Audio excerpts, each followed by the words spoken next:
YCP అధినేత జగన్ కు మాజీ మంత్రి గుడివాడ అమర్నాథ్ షాక్ ఇచ్చారు. సో డిస్కస్ చేద్దాం ఎలా ఇచ్చారనేది. వాగ్దాడితో మాట్లాడి ఎదుటి వారిని ఇరుకును పడేసే వాళ్ళలో మాజీ మంత్రి గుడివాడ అమర్నాథ్ ఒకరు. సో పార్టీ అధ్యక్షుడు జగన్ కు అత్యంత సన్నిహితుడని కూడా చెప్పుకుంటారు చాలా మంది. ఇలాంటి నాయకుడు ఇప్పుడు గత ఎన్నికల్లో వైసీపీ వైఫల్యాల గురించి బహిరంగ వేదికల మీద ఆయన మాట్లాడుతుండడం చాలా హాట్ టాపిక్ అవుతుంది. సో ఆ విషయాల గురించి ఆయన ఇప్పుడు ఎందుకు ఇలా మాట్లాడుతున్నారన్న డౌట్స్ పార్టీ సీనియర్ నేతల్లో ఇప్పుడు వస్తుంది. నిజంగా ఉత్తరాంధ్రలో వైసీపీకి గుడివాడ కంటే సీనియర్స్ చాలా మంది ఉన్నా ఆయనే పబ్లిక్ గా ఫెయిల్యూర్స్ గురించి మాట్లాడుతూ కొత్త చర్చకు సెంటర్ పాయింట్ అవుతున్నారు. ఇప్పుడు నిజంగా పార్టీ ఓడిపోయాక ఈ ఏడాదిన్నర కాలంలో అమర్నాథ్ చేసిన వ్యాఖ్యలు పలుమార్లు పార్టీని ఇరకాటంలో పెట్టాయన్న అభిప్రాయం సైతం ఉంది చాలా మంది సీనియర్ నాయకుల్లో.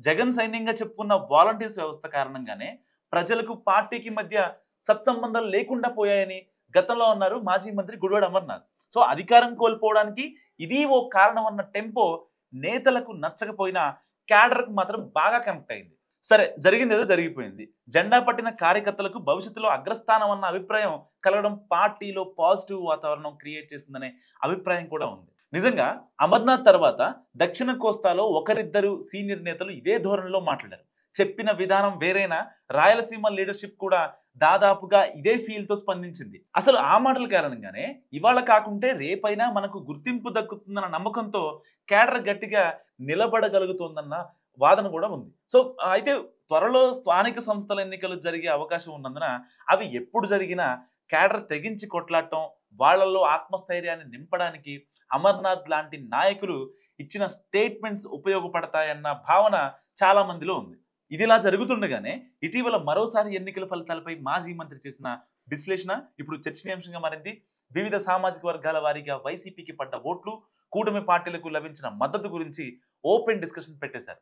విశాఖలో జరిగిన వైసీపీ ఎస్సీ విభాగం ప్రాంతీయ సమావేశంలో ఆసక్తికరమైన లెక్కలు చెప్పారు. అధికారంలో ఉన్నప్పుడు జగన్ నా ఎస్సీ, నా ఎస్టీ, నా బీసీ, నా మైనార్టీ అని ఎంతగా చెప్పినా పోలింగ్ బూత్ దగ్గరకు వచ్చేసరికి అవేమీ పెద్దగా వర్కౌట్ కాలేదన్నది అమర్నాథ్ వాదన.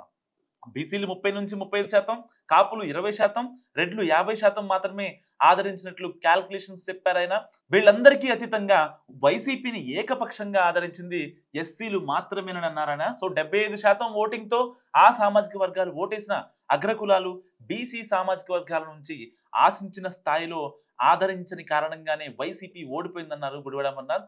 ఘోర పరాజయం నుంచి బయటపడి ఇప్పుడిప్పుడే పార్టీ వర్గాలు ప్రభుత్వ విధానాలకు వ్యతిరేకంగా పోరాడుతున్న టైంలో అమర్నాథ్ వ్యాఖ్యలు పాజిటివా నెగిటివా? అసలు ఇప్పుడు ఎందుకు ఆయన విశ్లేషణల పేరుతో మానుతున్న గాయాన్ని రేపుతున్నారని కూడా మాట్లాడుకుంటున్నారు వైసీపీ శ్రేణులు. అయితే మాజీ మంత్రి వ్యూహాత్మకంగానే బహిరంగ వేదిక మీద ఆ మాటలు అన్నారన్నది ఇంకొందరి అభిప్రాయం. సో ఆ లాజిక్ ఏంటయ్యా అంటే 2019లో ఆదరించిన వివిధ వర్గాలు 5 ఏళ్ల పాలన తర్వాత తిరస్కరించాయని, అధికారంలో ఉన్నప్పుడు తమకు తగిన గుర్తింపు ఇవ్వలేదన్న అసహనమే ఇందుకు కారణం అంటున్నారు చాలా మంది. కమ్మ సామాజిక వర్గం ఓట్లు మెజారిటీ టీడీపీకే వెళ్తాయన్న అంచనాలు ముందు నుంచి ఉన్నా అనూహ్యంగా ఇతర కులాలకు కూడా దూరం జరగడమే ఓటమి కారణం అన్నది తాజా విశ్లేషణ. సో జరిగిన లోటుపాట్లను వైసీపీ అధిష్టానం గుర్తించిందని, భవిష్యత్తులో అన్ని వర్గాలకు సమాన గౌరవం ఇస్తామని వివిధ సామాజిక వర్గాలకు చెప్పే ప్రయత్నంలో భాగంగానే అమర్నాథ్ కొత్త విశ్లేషణలు తెరపైకిస్తున్నట్టు అంచనా వేస్తున్నారు రాజకీయ పరిశీలకులు. సో ఈ కొత్త రాగం మరి ఎలాంటి ఫలితం ఇస్తుంది చూడాలి మరి. సో అనుకోకుండా జగన్ కి షాక్ ఇచ్చారా గుడివాడ అమర్నాథ్, లేదంటే 2019లో